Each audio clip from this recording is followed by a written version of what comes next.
Hello बच्चों, मैं Rajesh sir आज आपके सामने लेकर आया हूँ क्लास 12th केमिस्ट्री का बहुत ही इम्पोर्टेंट टॉपिक जिसका नाम है रेट ऑफ रिएक्शन। तो अगर आप देखेंगे तो ये जो चैप्टर है chemical kinetics 12th class chemistry में जो आपका थर्ड चैप्टर होता है केमिकल काइनेटिक्स, उसमें ये टॉपिक बहुत ही इंपॉर्टेंट टॉपिक होता है रेट ऑफ रिएक्शन। तो जनरली इसके ऊपर जो क्वेश्चंस पूछे जाते हैं बेटा, वो क्वेश्चंस ऐसे पूछे जाते हैं कि रेट ऑफ रिएक्शन क्या होता है, रेट ऑफ रिएक्शन के अफेक्टिंग फैक्टर्स क्या होते हैं, है ना। तो rate of reaction that means कि रेट ऑफ रिएक्शन मींस कि कोई भी रिएक्शन है वो कितने टाइम में कंप्लीट हो रहा है। दैट मींस कि रिएक्शन कंप्लीट होने में कितना टाइम लग रहा है, रिएक्शन में रिएक्टेंट से जो प्रोडक्ट है वो कितने टाइम में कन्वर्ट हो रहा है, तो उसको हम लोग बोलते हैं रेट ऑफ रिएक्शन।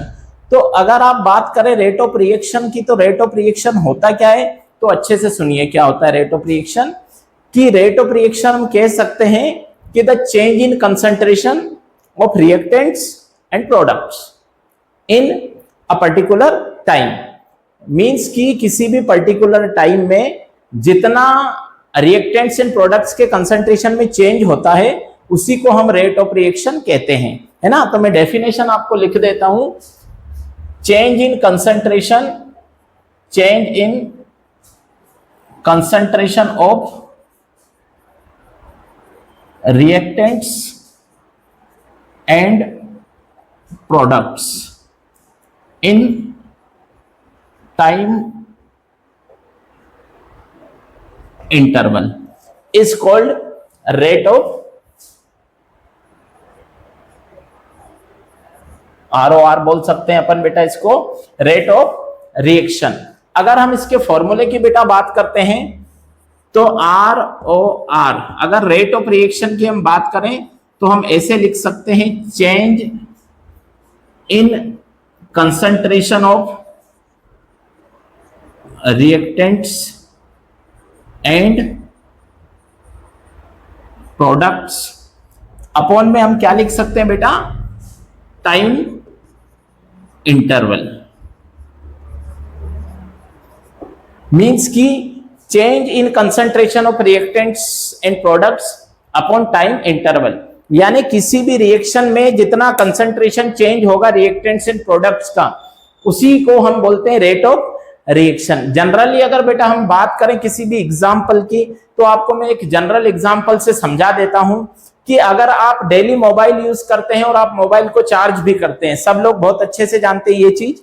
तो जब आप मोबाइल को चार्ज करते हैं तो आप क्या देखते हैं बेटा, कि समझिए सपोज आपका मोबाइल 0% चार्ज है और आपने 20 मिनट आपके मोबाइल को चार्ज लगा दिया। अब आपने 0% चार्जिंग पे मोबाइल को चार्ज लगाया, वो 20 मिनट में आपका मोबाइल 40% चार्ज हो गया। कितना? 40% चार्ज हो गया। दैट मींस की चेंज इन कंसंट्रेशन कितना हो गया, आपका मोबाइल 0 से कहां तक पहुंचा, 40%। एंड अगर आप टाइम की बात करें, टाइम इंटरवल, तो कितना टाइम लगा उसमें, आपको 20 मिनट में आपका मोबाइल 40% चार्ज हुआ। तो इसी को हम बोलते हैं change in concentration in time interval. Suppose कि आपने वाटर लिया एक बीकर में, और वाटर के अंदर आपने CaCO3 कैल्शियम कार्बोनेट को डाल दिया। कैल्शियम कार्बोनेट आप जानते हैं, लाइम स्टोन बोलते हैं जिसको, तो इसको डाल दिया एक बीकर में वाटर में। अब आप ये देखेंगे कि उस बीकर में कैल्शियम कार्बोनेट कितने टाइम में डिसोल्व हो रहा है, उसी को आप क्या कहेंगे, रेट ऑफ रिएक्शन। ठीक है, तो रिएक्टेंट से प्रोडक्ट बनने में जितना टाइम लगता है उसको हम बोलते हैं रेट ऑफ रिएक्शन। अब इसके बाद बेटा हम बात करते हैं इसके अफेक्टिंग फैक्टर्स की। तो आप देखेंगे कि इसके क्या क्या अफेक्टिंग फैक्टर्स हो सकते हैं। ठीक है, तो मैं यहां पर लिख रहा हूं अफेक्टिंग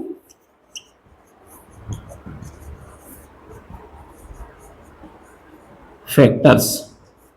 तो अगर हम बात करते हैं अफेक्टिंग फैक्टर्स की, तो क्या क्या हो सकते हैं, बहुत सारे अफेक्टिंग फैक्टर्स हो सकते हैं बेटा। फर्स्ट में लिख रहा हूं क्या, nature of reactant, nature of reactant. Second आप लिख सकते हैं कंसंट्रेशन ऑफ रिएक्टेंट। थर्ड आप लिख सकते हैं बेटा presence of catalyst, presence of catalyst. Fourth आप क्या लिख सकते हैं बेटा, आप प्रेजेंट, इसके बाद आप लिख सकते हैं क्या, सरफेस एरिया, और एक और आप लिख सकते हैं फिफ्थ टेम्परेचर। ओके बेटा, तो जनरली बहुत सारे फैक्टर्स होते हैं जो रेट ऑफ रिएक्शन को अफेक्ट करते हैं, यानी कि अफेक्टिंग फैक्टर्स होते हैं। जनरली हम 4-5 फैक्टर्स की यहां पर बात करने वाले हैं जो कि रेट ऑफ रिएक्शन को अफेक्ट करेंगे। तो फर्स्ट अगर हम किसी की बात करते हैं बेटा, तो वो हमारा फर्स्ट फैक्टर होता है क्या, nature of reactant. You know very well, chemistry में जब भी आप रिएक्शन को करते हो, we will use maximum reactants in powdered form. आपको पता है ये चीज कि जब भी हम कोई केमिकल रिएक्शंस कराते हैं तो मैक्सिमम रिएक्टेंट्स जो होते हैं उनको बेटा कैसे लेते हैं, आपको पता होगा कि हम रिएक्शन को क्या करते हैं, पाउडर फॉर्म में लेते हैं। क्यों लेते हैं पाउडर फॉर्म में, क्योंकि जब आप किसी भी सॉल्वेंट में पाउडर को डिसोल्व करते हो तो पाउडर इजीली डिसोल्व हो जाता है एंड सरफेस एरिया इंक्रीज कर देता है, जिससे क्या होता है बेटा, रेट ऑफ रिएक्शन फास्ट हो जाता है। तो नेचर ऑफ रिएक्टेंट पर सबसे फर्स्ट जो होता है वो रिएक्शन डिपेंड करता है कि रिएक्टेंट्स का नेचर कैसा है, यानी कि जो रिएक्टेंट आप यूज कर रहे हो किसी भी रिएक्शन में वो पाउडर्ड फॉर्म में होना चाहिए, या हम उसको क्रश करके यूज करेंगे, दैट मीन्स कि उसको पाउडर फॉर्म में नहीं तो हम उसको कूट लेंगे। बारीक पाउडर बनाने के लिए बारीक चूर्ण, यानी कि क्या कर लेंगे, स्मॉल पीसेस में डिवाइड कर लेंगे, फाइनली डिवाइडेड पार्टिकल्स यूज करेंगे। सेकेंड अगर बेटा हम बात करते हैं कंसंट्रेशन ऑफ रिएक्टेंट, तो we can say concentration of reactant is directly proportional to ROR। Means कि किसी भी रिएक्शन में जब आप रिएक्टेंट का कंसंट्रेशन इंक्रीज करते हो तो हमेशा आप याद रखिए कि जब आप कंसंट्रेशन इंक्रीज करते हो तो मॉलिक्यूल्स पास आते हैं, और जब मॉलिक्यूल्स पास आते हैं तो उनमें क्या होते हैं, कोलिजन होता है, और कोलिजन होता है तो रेट ऑफ रिएक्शन इंक्रीज होता है। Means we can say when we will increase the concentration of reactants also increase the rate of reaction. तो अगर हम कंसंट्रेशन को इंक्रीज कर रहे हैं तो भी रेट ऑफ रिएक्शन इंक्रीज हो रहा है। थर्ड फैक्टर की बात करते हैं बेटा हम, प्रेजेंस ऑफ कैटलिस्ट। तो कैटलिस्ट होता क्या है पहले आप ये समझिए। कैटलिस्ट क्या होता है, हम कह सकते हैं the chemical substance which not participate in any chemical reaction but affect the rate of reaction। Means कि कैटलिस्ट का काम क्या होता है बेटा, वो किसी भी केमिकल रिएक्शन में पार्टिसिपेट तो नहीं कर रहा है बट क्या कर रहा है, रेट ऑफ रिएक्शन को अफेक्ट कर रहा है।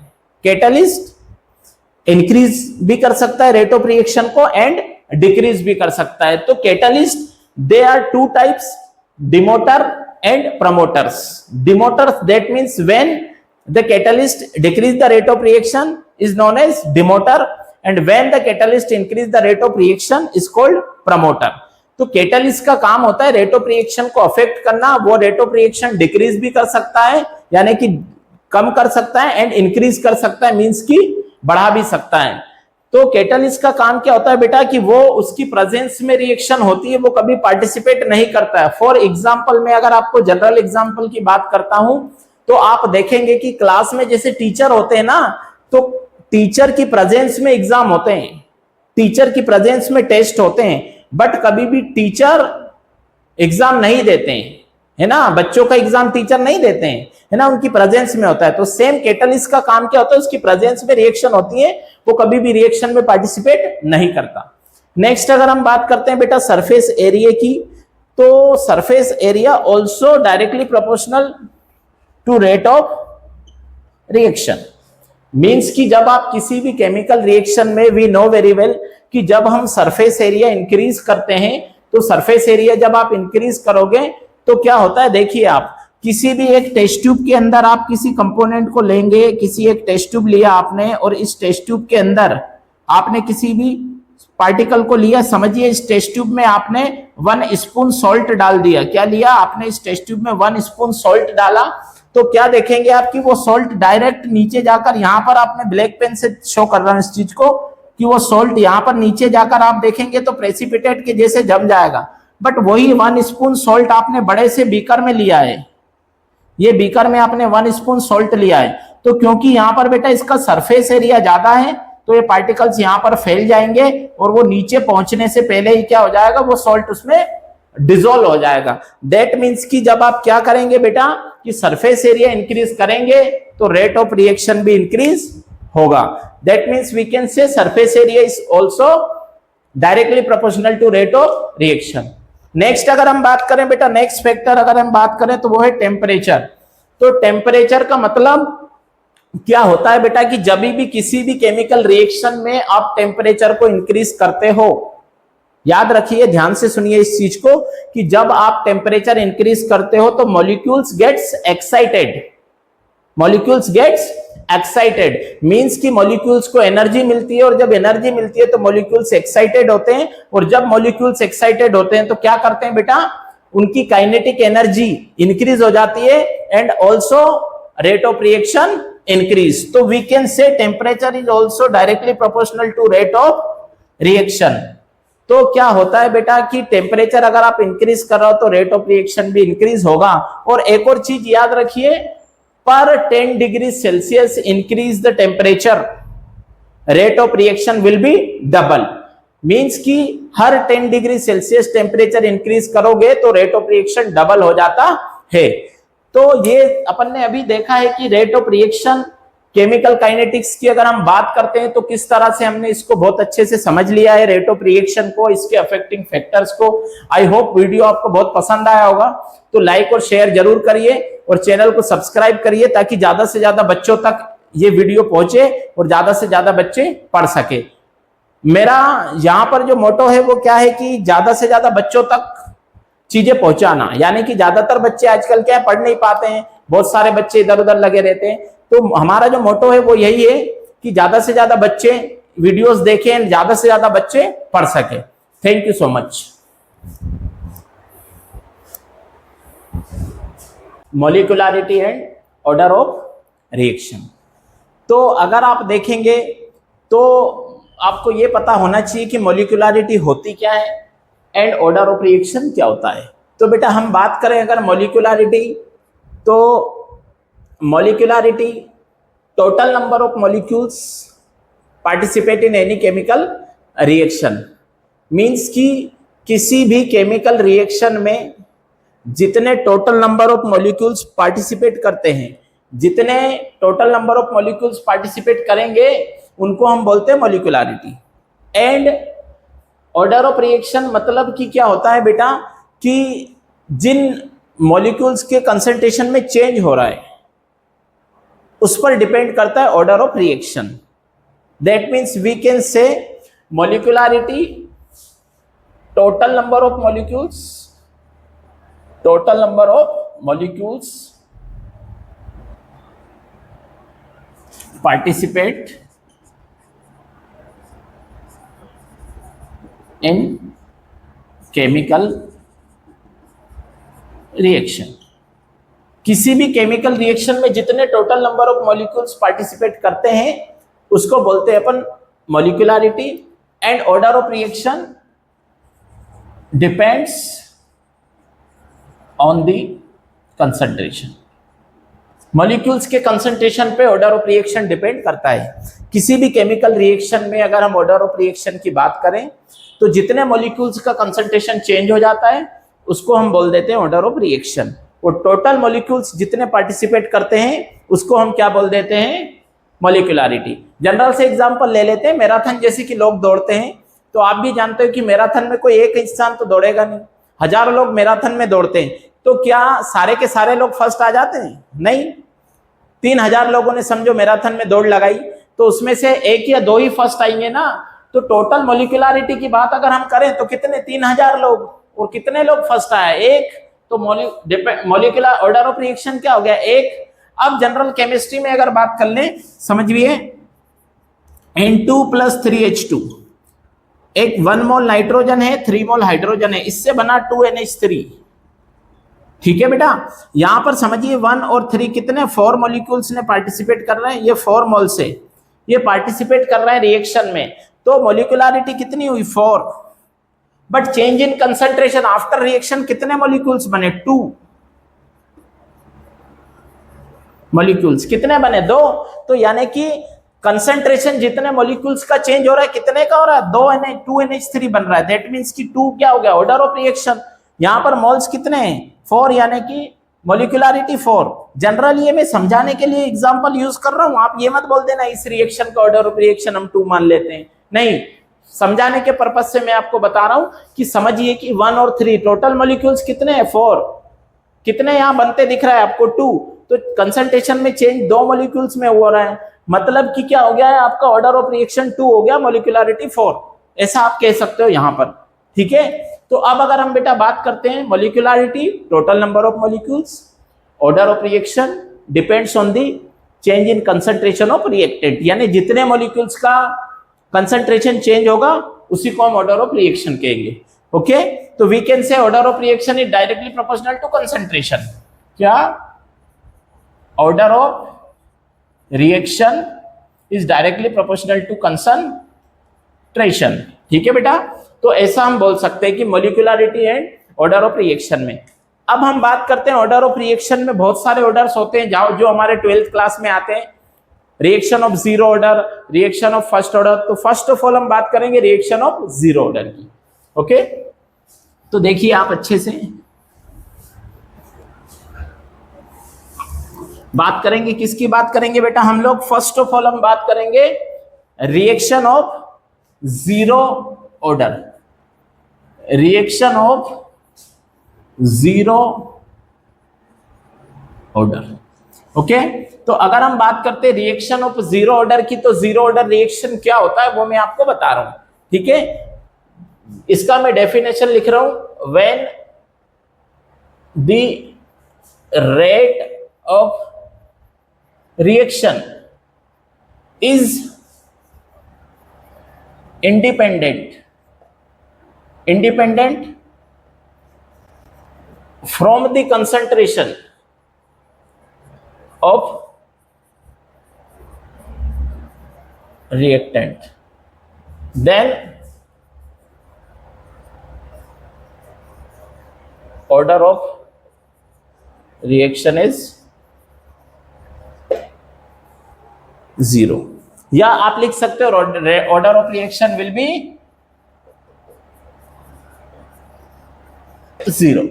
मींस कि क्या हो रहा है, when the rate of reaction is independent from the concentration of reactant, मतलब कि अगर रेट ऑफ रिएक्शन कंसंट्रेशन पर डिपेंड कर ही नहीं रहा है रिएक्टेंट पर, तो क्या उसका ऑर्डर चेंज होगा, नहीं होगा। मतलब कि ऑर्डर क्या रहेगा जीरो, कि आप रिएक्टेंट में कितना भी चेंज करो कंसंट्रेशन में, ऑर्डर ऑफ रिएक्शन पे कोई फर्क नहीं पड़ रहा है, वो इंडिपेंडेंट है, तो rate of reaction will be zero. Suppose हम इसका डेरिवेशन में आपको बेटा बता रहा हूं, देखिए सपोज कि हमारे पास कोई ए रिएक्टेंट है, वो के कैटलिस्ट की प्रेजेंस में प्रोडक्ट में कन्वर्ट हो गया। किस में कन्वर्ट हो गया बेटा, प्रोडक्ट में कन्वर्ट हुआ है।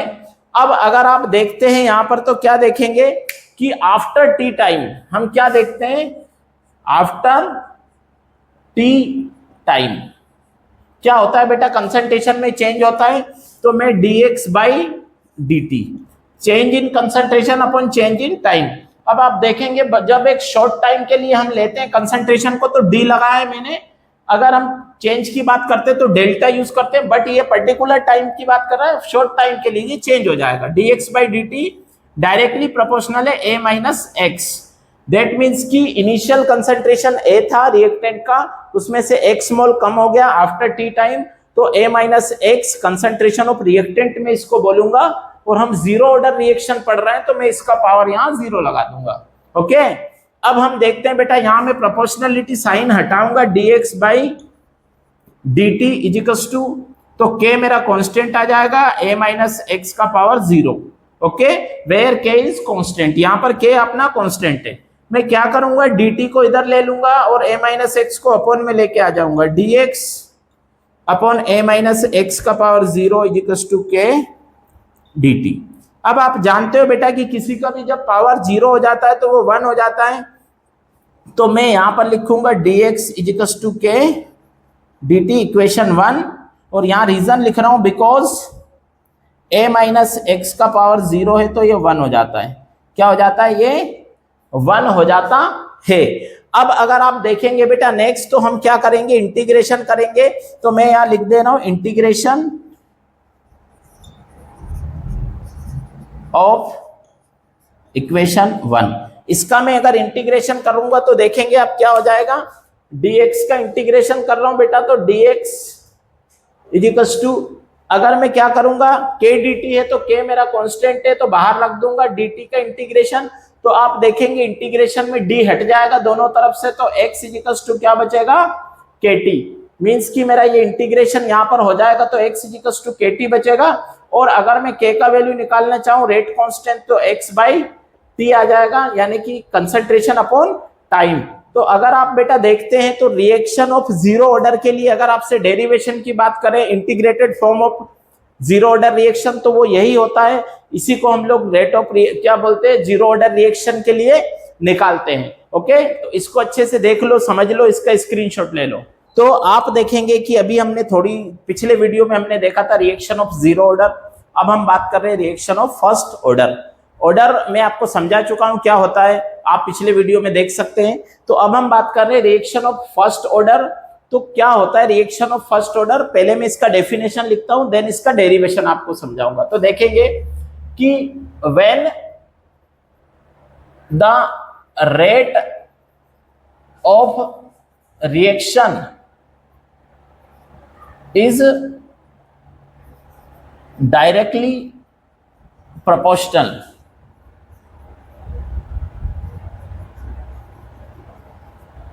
to the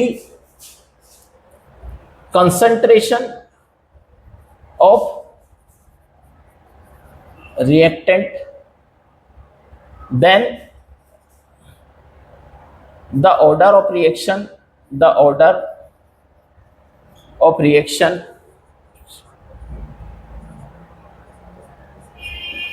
will be 1. Okay बेटा, कि when the rate of reaction is directly proportional to the concentration of reactant, then the order of reaction will be 1। कि अगर किसी भी रिएक्शन में रिएक्टेंट का कंसंट्रेशन रेट ऑफ रिएक्शन के directly proportional हो रहा है तो उसका ऑर्डर हमेशा 1 होगा। ओके, सपोज हम फिर से बात करते हैं कि ए कोई रिएक्टेंट था, वो के कैटालिस्ट की प्रेजेंस में प्रोडक्ट में कन्वर्ट हो रहा है ना। तो हम बेटा यहां पर बात करेंगे डीए बाई dt। देखेंगे आप, क्योंकि फर्स्ट ऑर्डर रिएक्शन है तो मैं A1 मॉलिक्यूल के लिए बात कर रहा हूं, is directly proportional to A। Concentration initial बेटा क्योंकि 1 मोल है तो A ही ले रहा हूं, उसका पावर मैंने 1 लगाया because of first order reaction. अब बात करेंगे अगर आप, तो आफ्टर टी टाइम, अगर मैं ऐसा बोलूं कि after T time concentration remain half, कि अगर मैं बात करूं बेटा after T time concentration remain half, कि अगर आफ्टर टी टाइम अगर कंसंट्रेशन कितना रह जाए, अगर कंसंट्रेशन हमारा आधा रह जाता है तो आप क्या देखेंगे बेटा कि कंसंट्रेशन रिमेन सॉरी आप लिखेंगे concentration remain A minus x, कि अगर आफ्टर टी टाइम कंसंट्रेशन मेरा A माइनस एक्स रह जाता है, क्या बोलूंगा मैं कि after T time concentration remain A minus x, तो आप क्या करेंगे जैसा आपने जीरो ऑर्डर में करा था dx by dt is equals to k A minus X, इसका पावर आप 1 ले लेंगे क्योंकि आप फर्स्ट ऑर्डर रिएक्शन पढ़ रहे हैं, पहले जीरो ऑर्डर में आपने 0 लिया था। अब क्या करेंगे, मैं इसको यहां लेके आ जाऊंगा, अपॉन में dt को मैं इधर ले जा रहा हूं। देखिएगा dx A माइनस एक्स का power 1 is equals to k dt, है ना। तो इसके बाद अगर आप बेटा बात करें तो इसको इक्वेशन 1 बोल देंगे हम, और फिर मैं लिखता हूं इंटीग्रेशन ऑफ इक्वेशन 1, यानी इक्वेशन 1 है, इसका मैं इंटीग्रेशन कर रहा हूं। तो आप देखेंगे क्या होगा, इसका मैं इंटीग्रेशन कर लेता हूं dx upon A minus X, इसका 1 ही लिख दे रहा हूं मैं, is equals to k constant है, बाहर रख देंगे, dt यहां लिखूंगा। अब बेटा इसका अगर इंटीग्रेशन की मैं बात करूं तो इसके इंटीग्रेशन की अगर हम बात करते हैं तो dx A माइनस एक्स, इसका इंटीग्रेशन होगा माइनस ऑफ log e। क्या, और a माइनस एक्स आपका ऐसा का ऐसा ही बच जाएगा, इज इक्वल्स टू k आपका हो जाएगा, और यहां से d हट जाएगा, kt बचेगा, प्लस आपका c आ जाता है। c आपका क्या होता है, इंटीग्रेशन कांस्टेंट। मैं यहां लिख देता हूं where c is equals to integration constant. Okay बेटा, तो c आपका क्या आ जाता है, इंटीग्रेशन कांस्टेंट। अब आप देखेंगे क्या कि अब अगर हम इसको इनिशियल, इसको मैं इक्वेशन 2 बोल दे रहा हूं बेटा, और फॉर इनिशियल टाइम मतलब कि अभी रिएक्शन स्टार्ट ही नहीं हुआ है, अगर इनिशियल टाइम की मैं बात करता हूं तो a माइनस एक्स जो कंसंट्रेशन है मैं उसको a ले लेता हूं बेटा, क्योंकि इनिशियल टाइम में अभी कम हुआ ही नहीं है, a में से x मोल कम हुआ था बट रिएक्शन स्टार्ट ही नहीं हुआ, तो इनिशियल a ही रहेगा, and time t equals to 0 ले लूंगा क्योंकि अभी इनिशियल टाइम बोला है। तो क्या करेंगे, put the value in equation 2, put the values in equation 2। Okay बेटा, तो इक्वेशन 2 में जब आप वैल्यू पुट करोगे यहां पर तो क्या मिलेगा आपको, माइनस ऑफ लॉग बेस ई ए हो जाएगा is equals to K T का वैल्यू आपका 0 था प्लस का c, तो आपका क्या मिलेगा आपको value, minus of log E A is equals to c। तो ये आपको c का वैल्यू यहां से मिल गया। अब आप क्या करेंगे बेटा, इस c के वैल्यू को इक्वेशन 2 में पुट कर देंगे। तो मैं यहां लिख दे रहा हूं, ब्लू पेन से लिख रहा हूं, put the value of c, put the value of c in equation 2। ये रहा इक्वेशन 2 मैं यहां पर पुट कर रहा हूं, minus of log E a minus X is equals to K T, और प्लस क्या है बेटा मेरा c है। तो बेटा क्या करा मैंने, c का वैल्यू मेरा क्या था यहां पर, ये रहा c का वैल्यू, ये रहा माइनस ऑफ लॉग ई, तो c के प्लेस पर मैं क्या कर रहा हूं, माइनस लॉग ई ए, तो c के प्लेस पे मैंने क्या करा, माइनस ऑफ लॉग ई ए रख दिया। अब आप क्या देखेंगे, मैं इसको थोड़ा सा सॉल्व कर लेता हूं, लॉग ई ए को मैं इस साइड लेके आ रहा हूं बेटा, तो ये प्लस का हो जाएगा, log E A minus log E A minus X is equals to K T. तो क्या बचा मेरा, ये बचा फाइनली। अब मैं इसको क्या कर रहा हूं, आप जानते हैं log M minus log N क्या होता है, log M upon N, log के फॉर्मूले आपको याद होंगे। तो मैं क्या कर रहा हूं, इसको ऐसा सोल्व कर दे रहा हूं, देखेंगे आप इसको। तो मैं क्या कर रहा हूं, log E A upon A minus x हो जाएगा मेरा is equals to K T. या सुन लो बेटा, मैं इसको और ऐसे भी लिख सकता हूं कि K T is equals to log E A upon A minus X. ठीक है, यहां पर हमने लॉग का फॉर्मूला यूज किया बेटा, log M minus log N तो होता है लॉग एम अपॉन एन। तो आप क्या देखेंगे कि अब हम क्या कर रहे हैं बेटा, मैंने ये किया है, अब मैं इस log e को log 10 में कन्वर्ट कर दे रहा हूं। तो आप क्या देखेंगे कि kt इज इक्वल्स टू 2.303 जो कि कांस्टेंट वैल्यू होती है, log बेस 10 आ जाएगा a upon a minus x. ये मैंने निकाला है। और अगर आपको यहां से k का वैल्यू निकालना है तो आप ऐसा निकालेंगे 2.303 अपॉन में t log base 10 a upon a minus x. तो मतलब कि आपका ये जो फाइनल फॉर्मूला है ये निकल जाता है। और आप अगर इस चीज को देखेंगे, एक मैं आपको चीज बता देता हूं कि लॉग के जो कुछ फॉर्मूले होते हैं ना बेटा, लॉग के कुछ फॉर्मूले में आपको यहां लिख देता हूं कि देखिए log e को log 10 में आप कन्वर्ट करेंगे, तो जब भी आप log बेस e को log 10 में करेंगे तो 2.303 log बेस में 10 आ जाएगा। और अगर आपको एक और फॉर्मूला होता है कि log m इंटू n, तो ये हो जाता है log m plus log n। तो ये log का फॉर्मूला होता है। और फॉर्मूला बता देता हूं, देख लीजिए, अगर इंटू में हो तो प्लस में कर सकते हैं, प्लस से आप इंटू में कर सकते हैं, दोनों हो जाते हैं। ठीक है, आपका हो सकता है log m का पावर n, तो आप लिखेंगे n log m, पावर आगे आ जाता है। और अगर आपने इंटू में कर लिया, अब आपने पावर का कर लिया। और अगर कभी आपको ऐसा दिखे क्या कि log m माइनस n, अगर आपको ऐसा दिखे log m minus log n, तो आपका हो जाएगा log m अपॉन n। तो इस तरह से आप देखेंगे तो ये log के कुछ फॉर्मूले हैं जो आपको यूज हो सकते हैं, बहुत सारी जगह पर आपको यूज होते हैं, तो इनको आप अच्छे से देख लीजिए। और फर्स्ट ऑर्डर रिएक्शन का ये इंटीग्रेटेड फॉर्म है बेटा, तो इसको आप अच्छे से नोट कर लीजिए, इसका स्क्रीनशॉट ले लीजिए और चैनल को ज्यादा से ज्यादा लाइक शेयर और सब्सक्राइब करिए। Okay, thank you. अगर आप बात करें हाफ लाइफ की, तो हाफ लाइफ क्या होता है पहले आप इसको अच्छे से समझ लीजिए। हाफ लाइफ का मतलब होता है हाफ टाइम, यानी कि कोई भी रिएक्शन है वो कितने टाइम में कंप्लीट हो रहा है, उसमें से रिएक्शन को कंप्लीट होने में जो उसका हाफ टाइम होता है उसको हम हाफ लाइफ पीरियड बोल देते हैं। और जो रिएक्टेंट्स का कंसंट्रेशन होता है वो अगर इनिशियल कंसंट्रेशन से हाफ रह जाता है तो उसको हम बोलते हैं हाफ लाइफ पीरियड, है ना। तो आधा टाइम जिसमें रिएक्शन आधी कंप्लीट होती है, यानी कि हाफ लाइफ पीरियड का मतलब जनरली नाम से ही समझ में आ रहा है बेटा कि अगर आप कोई काम करने जा रहे हो उसमें से आपका आधा काम जितने टाइम में हो जाता है उसको आप हाफ लाइफ पीरियड बोल दोगे। तो हम यहाँ पर अगर बात करते हैं हाफ लाइफ पीरियड की, तो उसका डेफिनेशन में लिखता हूं, the time in which half reaction complete is called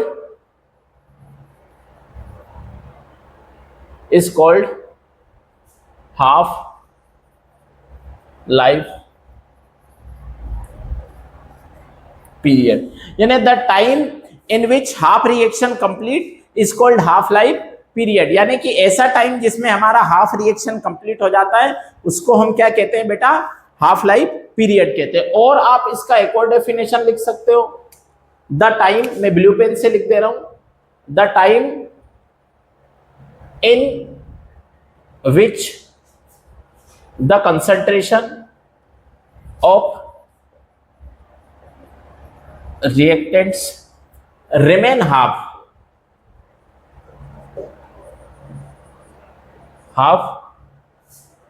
from the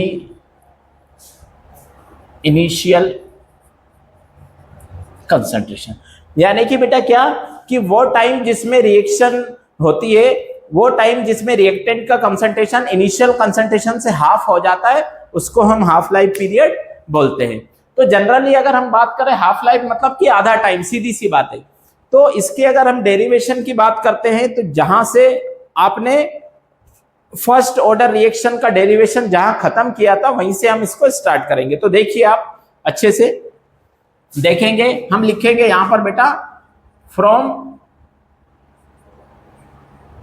first order reaction, first order reaction, यहां पर मैं लाइन खींच देता हूं। फर्स्ट ऑर्डर रिएक्शन से क्या देखा था हमने बेटा, लास्ट जो फॉर्मूला निकाला था हमने फर्स्ट ऑर्डर रिएक्शन में K इजिकल्स टू 2.303 अपॉन में T log base 10 A upon A minus x. तो फर्स्ट ऑर्डर रिएक्शन में हमने ये फॉर्मूला फाइंड आउट किया था फाइनल। तो इसमें हमको क्या करना है बेटा, half life period, that means कि हम टाइम की बात कर रहे हैं। तो अगर हम टाइम की बात करेंगे तो हम क्या करेंगे, मैं K को अपॉन में ले लूंगा, T को यहां ले लूंगा। तो देखिए मैं क्या करता हूं, इसको थोड़ा सा चेंज कर लेता हूं, T इजिकल्स टू 2.303 अपॉन में K log base 10 A upon A minus x. तो अगर आपने देखा तो ये फॉर्मूला मेरा आ गया फाइनल, इसको मैंने मॉडिफाई करा, इक्वेशन 1 मैंने इसको बोल दिया बेटा। अब इसको मैं क्या करूंगा, फॉर लिखूंगा, फॉर हाफ लाइफ पीरियड।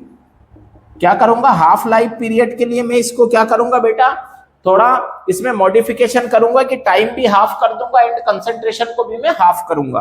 तो T इजिकल्स टू में क्या लिख दूंगा, T 1/2 and A minus x जो मेरा कंसंट्रेशन है उसको भी मैं क्या करूंगा, A/2।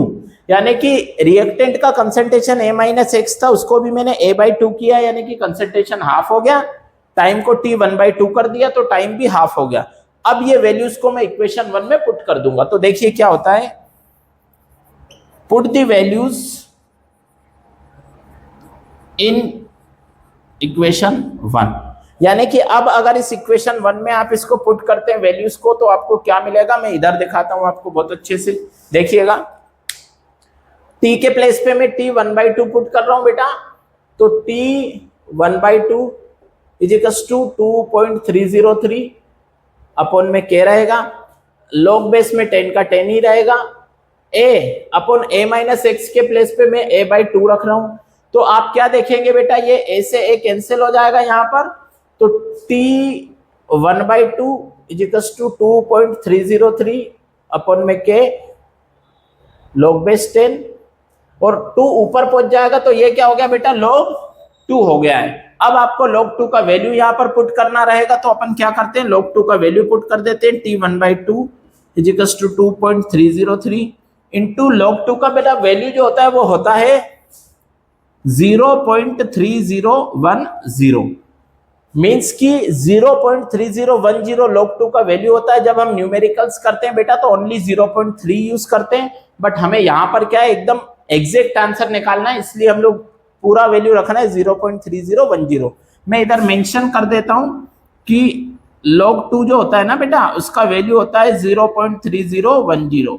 अब आप क्या करेंगे, कुछ नहीं करना है, अपॉन में k था, इसको k लिख दीजिए, दोनों का मल्टीप्लाई करेंगे तो t 1/2 इजिकल्स टू आ जाएगा 0.693 अपॉन में k।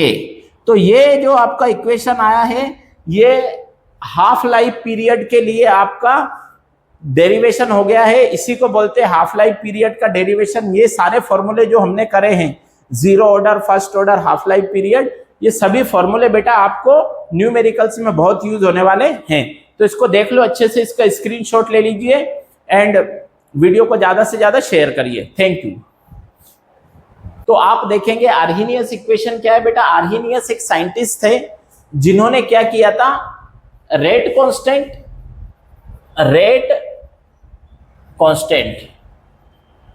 एंड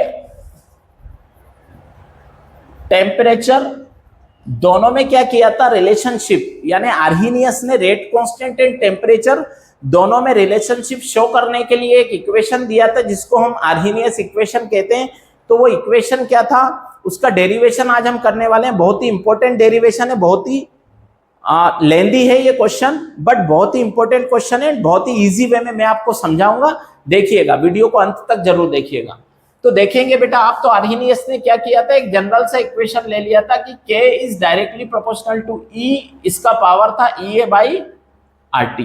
बेटा क्या था, ये जनरल इक्वेशन था, k जो आपका रेट कांस्टेंट होता है यहाँ पर, तो अगर मैं प्रोपोर्शनलिटी साइन हटाऊंगा तो k इजिकल्स टू A लिया था आर्हीनियस ने, जिसको हम फ्रीक्वेंसी फैक्टर बोलते हैं, E minus EA by RT। इसको जनरली हम आर्हीनियस कांस्टेंट भी बोल देते हैं। तो इसमें हमारी क्या चीज, किस चीज को हम क्या बोलते हैं, मैं यहां पर आपको लिख देता हूं, वेयर के आपका रेट कांस्टेंट है बेटा, रेट कांस्टेंट, ए आपका फ्रीक्वेंसी फैक्टर लिख रहा हूं मैं, फ्रीक्वेंसी फैक्टर, इसको हम आर्हीनियस कांस्टेंट भी बोलते हैं। ई आपका आप जानते हो इलेक्ट्रॉन है, जो ई है आपका है बेटा, इसको एक्टिवेशन एनर्जी बोलते हैं।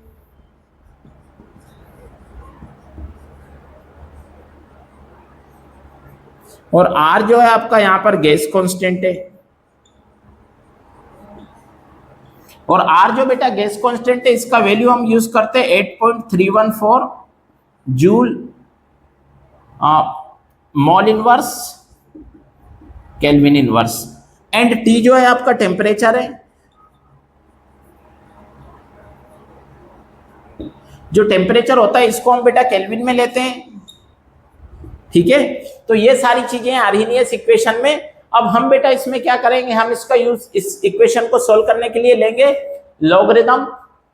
तो आप देखेंगे मैं यहां पर लिख दूंगा टेकिंग नेचुरल लॉग का यूज करेंगे, तो मैं यहां लिख रहा हूं taking ln of both side, ठीक है बेटा। दोनों साइड में ln ले लूंगा, तो यहां पर मैं लिखूंगा ln k equals to ln a E minus EA by RT। अब मैंने बेटा ln लिया है नेचुरल लॉग, तो लॉग के आपको मैंने फॉर्मूले लिखवाए थे पिछले ही वीडियो में। तो आप देखेंगे कि लॉग m इंटू n है ये, ln a इंटू E, तो ये क्या हो जाएगा, m इंटू n है तो m प्लस n हो जाएगा।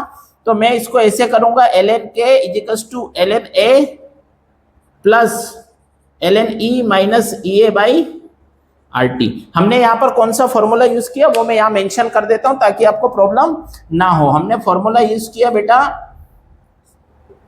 log m into n equals to log m plus log n। ये फॉर्मूला हमने यहाँ पर यूज किया। अब इसको अगर मैं आगे सोल्व करता हूं बेटा तो आप क्या देखेंगे कि अब यहाँ पर क्या है, ये प्लस में हो गया, अब e का पावर ये है तो आपको पता होगा log में अगर log m का पावर n होता है तो n log m हो जाता है, पावर आगे आ जाता है। तो यहाँ पर भी हम वही फॉर्मूला यूज करेंगे ln k equals to ln a minus अब EA बाई RT जो था मेरा बेटा मैं इसको आगे ले रहा हूं और ln E मैंने यहां लिया।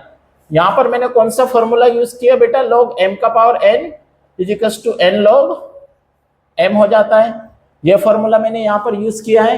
अब ln E जो है बेटा आपका नेचुरल लॉग होता है, इसका वैल्यू 1 हो जाता है। तो नेक्स्ट स्टेप में ऐसा लिख दूंगा कि ln k equals to ln a minus EA by RT और इक्वेशन इसको 2 बोलूंगा और यहां लिख दूंगा रीजन की because ln E equals to 1 हो जाता है। ln E नेचुरल लॉग होता है और इसका वैल्यू आपका 1 होता है। ठीक है बेटा, इसके बाद आप क्या देखेंगे कि ln जो है अपना नेचुरल लॉग है, मैं इसको लॉग में कन्वर्ट कर दूंगा। तो जब भी हम नेचुरल लॉग को लॉग में कन्वर्ट करेंगे तो क्या होगा बेटा 2.303 ये वैल्यू आता है, कांस्टेंट होता है 2.303 लॉग बेस में मैं e ले लेता हूं और k ऐसा का ऐसा ही, और यहां पर भी मेरे को 2.303 आ जाएगा लॉग बेस में e a माइनस का EA बाई RT। तो बेटा ये क्या हो गया, मैंने लॉग e में कन्वर्ट कर लिया। ln को मैं बाजू में रीजन लिख दे रहा हूं because ln E equals to क्या हो जाएगा मेरा 2.303 लॉग बेस ln जो था नेचुरल लॉग log E हो जाता है। तो 2.303 यहाँ कांस्टेंट वैल्यू होता है, वो आता है। अब अगर आप देखेंगे तो मैं इस इक्वेशन को मैं क्या कर रहा हूं, इसको मैं डिवाइड कर दे रहा हूं 2.303 से, डिवाइड बाई 2.303।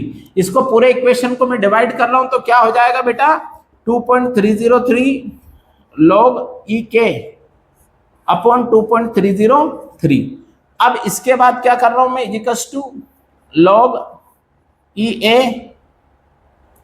2.303 यहां पर लिखेंगे अपन, 2.303 था यहां पर log EA अपॉन 2.303 और मैं क्या करूंगा बेटा माइनस EA बाई 2.303 RT। तो आप देखेंगे यहां पर तो 2.303 ये कैंसिल हो जाएगा, ये भी कैंसिल, क्या बचेगा आपका log EK equals to log EA minus EA by 2.303 RT। इसको बेटा इक्वेशन 3 बोलते हैं। क्या बोलूंगा मैं इसको, इक्वेशन 3 बोलते हैं। और equation 3 is known as Arrhenius equation. Means की बेटा क्या करते हैं हम, इक्वेशन जो 3 है इसी को हम आर्हीनियस इक्वेशन बोलते हैं। तो यहां तक जो हमने डेरिवेशन किया ये आर्हीनियस इक्वेशन का डेरिवेशन है। अब इसमें बेटा क्या होता है, इसका सबसे इंपॉर्टेंट जो पार्ट है वो होता है इसका स्पेशल केस। यानी इक्वेशन 3 के बाद हम अगर स्पेशल केस की बात करें कि इस इक्वेशन में अगर मैं टेम्परेचर को T1 से T2 इंक्रीज करूं तो रेट कांस्टेंट भी K1 से K2 इंक्रीज होता है। तो उस कंडीशन में क्या होता है कि रेट टेम्परेचर अगर आप T1 से T2 को इंक्रीज कर दें तो रेट कांस्टेंट क्या हो जाएगा आपका K1 से K2 हो जाएगा। तो उस कंडीशन में हम क्या करेंगे मैं वो आपको बताने जा रहा हूं। तो इसका आप अच्छे से स्क्रीनशॉट ले लो, फिर मैं आगे करता हूं। तो इसका स्क्रीनशॉट आप ले लीजिए, है ना। तो आपने स्क्रीनशॉट इसका ले लिया होगा। मैं इसके बाद इसका स्पेशल केस बताने जा रहा हूं बेटा, इसको रफ कर देता हूं मैं यहां से पूरा। अब आप देखेंगे तो क्या इसका स्पेशल केस होता है, देखें आप अच्छे से, बहुत अच्छे से।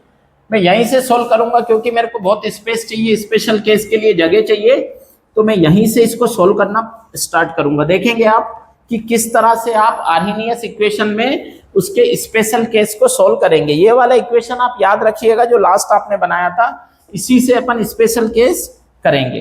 तो बेटा आपने इक्वेशन 3 तक सोल्व कर लिया था। और इक्वेशन 3 क्या था मैं यहाँ फिर से लिख देता हूँ, आपको थोड़ा ध्यान रहेगा। इक्वेशन 3 आपका क्या था कि log EK equals to log EA minus E A by 2.303 R T. यही था ना आपका equation 3।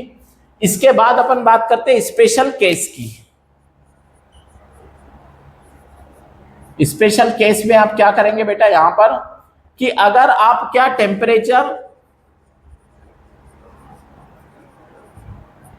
T1 to T2 increase कर दोगे तो रेट कांस्टेंट भी क्या होगा बेटा, आपका रेट कांस्टेंट क्या हो जाएगा, वो भी K1 टू K2 इंक्रीज होगा। ठीक है, तो अगर मैं इस इक्वेशन में T1 T2 and K1 K2 put करूं तो आपको क्या मिलता है वो आप अच्छे से देखिए मैं इसको मॉडिफाई कर लेता हूं। log E K1 is equals to log base E A minus E A by 2.303 R T1। बेटा देखिए अगर मैंने रेट कांस्टेंट को K1 लिया है तो मैंने टेम्परेचर को यहाँ T1 लिया, मैं इसको इक्वेशन 4 लिख दे रहा हूं। अब अगर मैं इसको K2 कर लूंगा तो टेम्परेचर T2 हो जाएगा। तो देखिए मैं फिर से इक्वेशन लिखता हूं, log E K2 is equals to log E A minus E A by 2.303 R T2। तो जनरली आप अगर देखेंगे तो क्या है, log E K2 is equals to log E A minus E A by 2.303 R T2।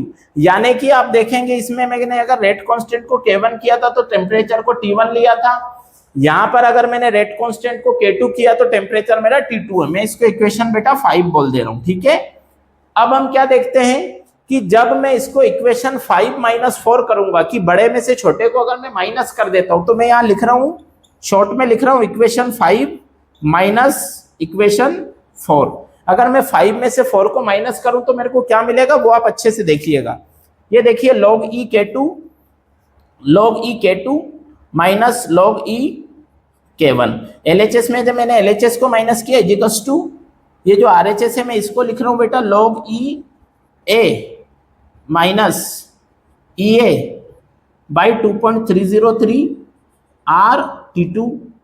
Minus का minus, इसको मैं माइनस कर रहा हूं तो ब्रैकेट लगा दूंगा, log E A minus E A by 2.303 R T1। ठीक है बेटा, हमने क्या करा T2 में से T1 को माइनस किया है। अब आप क्या देखेंगे कि इसमें से देखोगे आपकी log M minus log N वाला फॉर्मूला यहाँ यूज होगा, तो log M अपॉन N हो जाएगा, तो ये K2 अपॉन K1 हो जाएगा। ये ब्रैकेट को मैं अब ओपन करूंगा तो ये साइन चेंज हो जाएगा, ये प्लस हो जाएगा। तो देखिए मैं इसको आगे सोल्व करके आपको दिखा रहा हूं। तो देखिए वो क्या हो जाएगा मेरा log E K2 by K1 हो जाएगा बेटा। ये K2 बाई K1 हो गया इज इक्वल्स टू ये क्या हो जाएगा log E A minus E A by 2.303 R T2 minus बेटा मैं ब्रैकेट ओपन कर रहा हूं ये वाला, तो क्या हो जाएगा log E A और ये माइनस का प्लस हो जाएगा E A by 2.303 R T1। Yes और नो? तो ब्रैकेट ओपन किया। अब हम क्या करेंगे बेटा, देखो log E A ये प्लस का ये माइनस का, तो ये दोनों कैंसिल हो जाएंगे आपस में। अब हमारे पास क्या बचता है वो मैं लिख दे रहा हूं, log E K2 upon K1 is equals to ये माइनस का E A by 2.303 R T2 है और ये प्लस का है। तो हम जानते हैं मैथ्स के रूल के अकॉर्डिंग हम पॉजिटिव वाले को पहले लिखेंगे यानी प्लस वाले को पहले लिखेंगे। तो मैं लिख देता हूं E A by 2.303 R T1 है ना बेटा, T1 और माइनस वाला अब लिखूंगा E A by 2.303 R T2।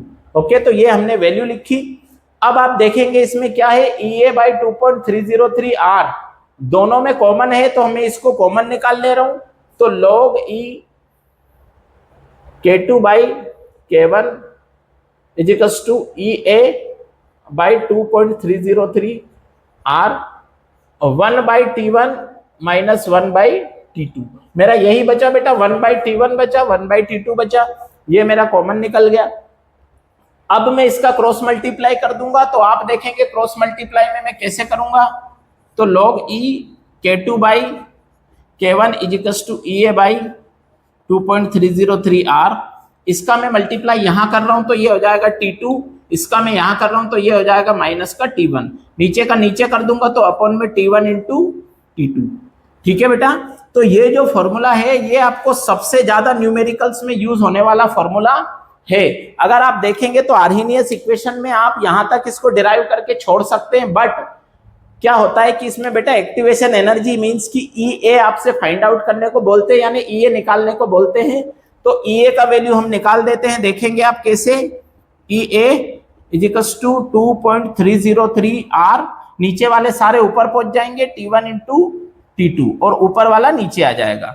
तो क्या हो जाएगा बेटा, T2 माइनस T1, और ये log E K2 upon K1। यानी कि मैंने क्या किया, यहां पर EA का वैल्यू निकाल दिया है।